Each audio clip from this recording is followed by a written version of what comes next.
Hello friends, back to Bhavani life style. Happy very good morning. எல்லோரும் எப்படி இருக்கீங்க? நான் நலமாக இருக்கேன், சூப்பராக இருக்கேன். என் பிள்ளைங்க காலையிலேருந்து 2 பேரும் சண்டை. எதுக்கு தான் சண்டை போடுறாங்க தெரில. இவளை அடிக்கும், அவளை அடிக்கும். 2ம் பெண் பிள்ளைங்க தான். 2ம் சேட்டை பண்ணுது. பிள்ளைங்களுக்கு சோப்பா ரெடி ஆகிட்டு பாருங்கள். இங்கே விஸ்கி தான் நான் தனியாக கிடக்க. எனக்கு ஜோடி வேணும் கேட்கா. இப்படி ஒன்றையே பார்க்க என்னால் முடியல. உனக்கு ஜோடி வாங்கினா ஏன் கதின்னாவும் நான் அவள்கிட்ட சண்டைக்கு நிற்கேன்.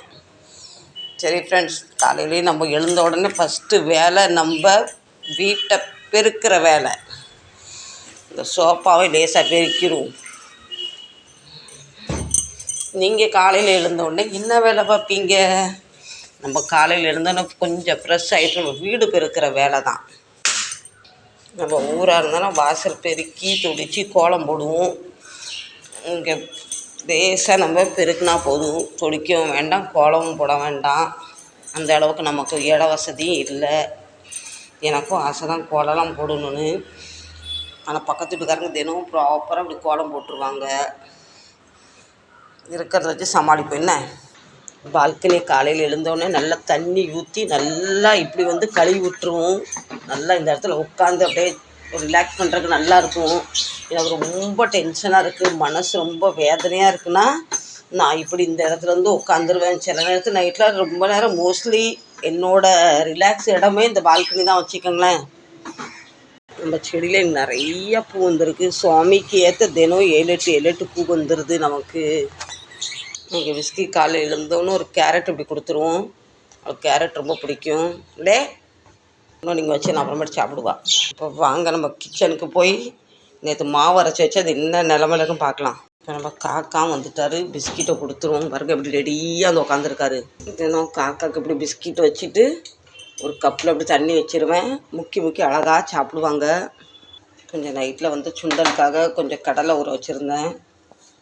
அதுவுமே நல்லா ஊறிட்டு இப்போ குளிர்காலம் அரைச்சிட்டு இப்போ ஆரம்பிச்சிட்டு பார்த்தீங்களா. மாவுலாம் குடிக்கும்னு வயத்தில். ஆனால் நேற்று கொஞ்சம் சீக்கிரம் அரைச்சனா நல்லா பொங்கி போயிருக்கு. இப்போ இது இட்லி ஊற்றுறேன்னா தோசை ஊற்றுறேன்னு தெரியல. இவர்கிட்ட கேட்டுக்கலாம். எடுத்து பிஸ்கெட் ஓடுறாரு பாருங்க. பார்த்தீங்களா, கொஞ்சோண்டு ஸ்நாக்ஸ் கொடுத்துடலாம்.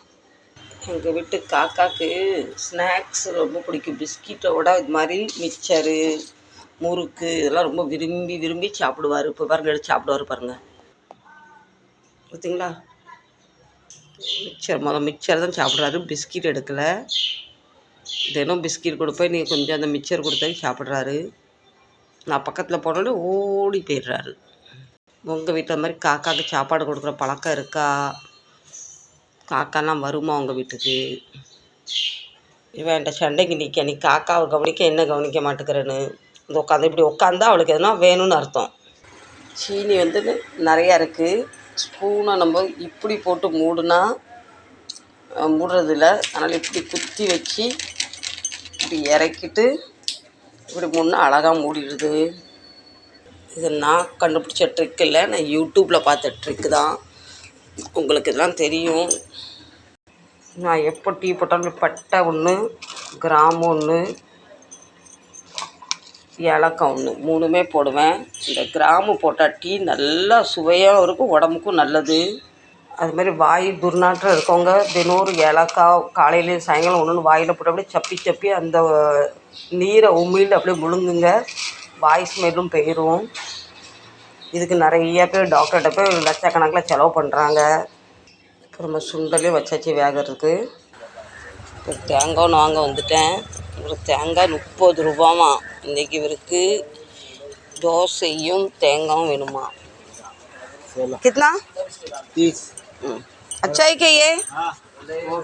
ஒரு நோட்டு கொண்டாந்ததுக்கு நம்ம கையில் காயினை கொடுத்துட்டாங்க.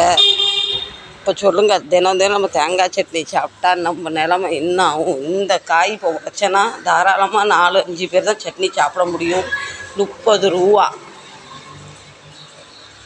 உங்கள் ஊரில் ஒரு தேங்காய் எவ்வளோன்னு கமெண்ட் பண்ணி சொல்லுங்கள், சரிங்களா? இப்போ வாங்க இன்றைக்கி பச்சை கலர் சிங்சாங் கப்பில் டீயை குடிக்கலாம். நீங்களாம் டீ குடிச்சாச்சா ஃப்ரெண்ட்ஸ்?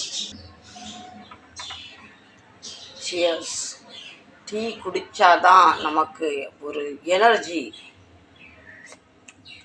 அப்பா, இந்த டீ குடிக்காதவங்க எப்படி தான் அவங்க வாழ்க்கை காலை நேரத்தை ஆரம்பிக்கிறாங்கன்னு தெரில. எனக்கு டீயில் தான் ஆரம்பிக்கணும். டீ குடிக்கலாம் ரொம்ப ஒரு மாதிரி டல்லாகவே இருக்கும். இப்போ நம்ம மொபைலில் சார்ஜிங் இல்லைன்னா இப்படி உயிர் போகிற மாதிரி லைட்டு ஆன் ஆஃப் ஆகும். அது மாதிரி இருக்குது. நம்ம டீ குடிச்சிட்டு மற்ற வேலையை பார்க்கலாம். நல்லா இஞ்சி நல்லா தூக்கலாக போட்டிருக்கேன். இன்றைக்கி நம்ம தலைவருக்கு இட்லி வேணுமா, இட்லிக்கு ஊற்றியாச்சு. இந்த தேங்காய் அப்படி உடச்சி பார்த்திங்கன்னா நாரை வேஸ்ட் பண்ண மாட்டேன். இப்படி ஏதாவது ஒரு செடிக்குள்ளே அப்படி பூத்து வச்சுருவேன். இது நல்ல ஒரு உரமும் நல்ல ஒரு மண்ணை விட இது வந்து லேசாக இருக்கும். தேங்காய் உடச்சாச்சு. ஒரு சட்னியை போட்டுடலாம். உங்கள் வீட்டில் எனக்கு என்ன பிரேக்ஃபாஸ்ட் சொல்லுங்கள். இப்போ சூப்பரான இட்லி ரெடி, சட்னி ரெடி. நேற்று நைட்டில் வச்ச சிக்கன் குழம்பு ரெடி. ஃப்ரிட்ஜிலேருந்து இப்போ தான் எடுத்து லேசாக சூடு பண்ணணும், அவ்வளோதான். எனக்கு நான் 2 தோசையும் ஊற்றிட்டேன். இட்லி வந்து பத்தாத மாதிரி இருக்குது. மத்தியானத்துக்கும் காலையிலைக்கும் பத்தாவது பார்த்திங்கன்னா 2 தோசையும் ஊற்றியாச்சு. நமக்கு இப்போ சுண்டல் தாளிக்க கருவேப்பிலை இல்லை, கொஞ்சோண்டு கருவேப்பிலை உருவிக்கலாம். எனக்கு மார்க்கெட்டு போனால் கருவேப்பிலை வாங்க மறந்துட்டேன். சுண்டல் தாளிக்க கொஞ்சோண்டு கேரட்டு, சும்மா ஒரு பிஞ்ச் மஞ்சள்தூள், ஒரு பிஞ்ச் மிளகாத்தூள், ஒரு பிஞ்ச் உப்பு, இதெல்லாம் நல்லா கிண்டிக்கலாம். கேரட்டை ரொம்ப போட்டு வேக வச்சு வறுக்கக்கூடாது. லேசாக அது எண்ணெயில் பட்ட உடனே கடிச்சு சாப்பிட்ற மாதிரி இருக்கும். பல்லில் வரணும், அந்த அளவுக்கு போதும். இப்போ நம்ம வேக வச்ச சுண்டல் கொஞ்சமாக காயப்பொடி. எந்த சுண்டல் வகை காயப்பொடி போட்டால் கொஞ்சம் வாய் பிடிக்காது. இப்போ நம்ம சுண்டல் கேரட் ரெடி. இப்போ அப்படியே இந்த மல்லி இலையை போட்டு ஒரு கிண்டு. இப்போ நம்ம கிச்சனோட பருவாடி கட்டம். இந்த வீடியோ பிடிச்சிருந்தா கண்டிப்பாக சப்போர்ட் பண்ணுங்கள். மீண்டும் நாளை நல்ல ஒரு பதிவில் சந்திக்கிறேன். பவானி டைட்டுக்கும் சப்போர்ட் தாங்க. Tata, bye by.